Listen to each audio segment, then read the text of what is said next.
Sur le front de la guerre, à présent à Koursk, en Russie, une nouvelle attaque de drone aurait frappé, cette fois, une zone frontalière. Oui, toujours d'après Moscou, effectivement, c'est la troisième attaque de drone recensée depuis hier. On le voit sur les images. Hier, 2 bases aériennes russes avaient déjà été ciblées d'une attaque de drone, d'après Moscou. Des bases éloignées de la frontière russo-ukrainienne. Les explications avec Noël Ly.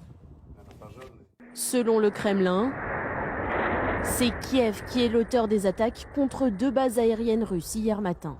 Des drones ukrainiens comme ceux-ci qui auraient frappé à seulement 200 km de Moscou et à environ 600 km de la frontière ukrainienne.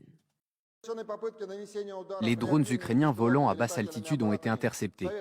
À la suite de la chute et de l'explosion sur les bases aériennes russes des débris de drones à réaction, les coques de 2 avions ont été légèrement endommagées et plusieurs militaires russes ont été mortellement blessés. La Russie accuse l'Ukraine de vouloir mettre hors de service ses avions de longue portée. Ils ont notamment visé des infrastructures énergétiques ukrainiennes. Endommager ou détruire ces avions, c'est réduire le risque de bombardement de l'Ukraine. Mais ça montre bien que l'armée ukrainienne conduira la guerre partout où elle le souhaite. Je crois que la seule ligne rouge, c'est que des troupes de l'armée ukrainienne ne franchiront pas de manière terrestre la frontière avec la Russie. En représailles, Moscou a visé 17 sites ukrainiens hier, des infrastructures militaires et énergétiques.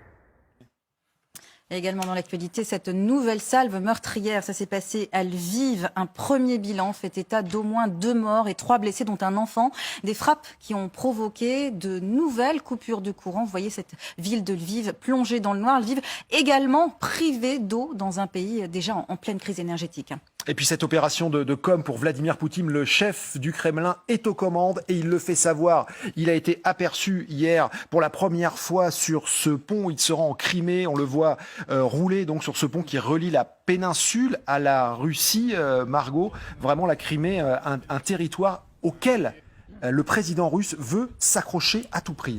La Crimée et pas que. Ce pont de plusieurs milliards de dollars qui est le bijou de Vladimir Poutine, qu'il a mis en place lui-même. C'était son bébé depuis le départ. Et donc d'être sur ce pont, ce n'est pas que pour la Crimée, c'est aussi pour montrer cette liaison, parce que ce pont est extrêmement important pour tout ce qui est passage d'alimentaire, tout produit alimentaire est nécessaire à l'Ukraine. Donc c'est bien de montrer que ce pont-là, c'est la Russie qui le maîtrise.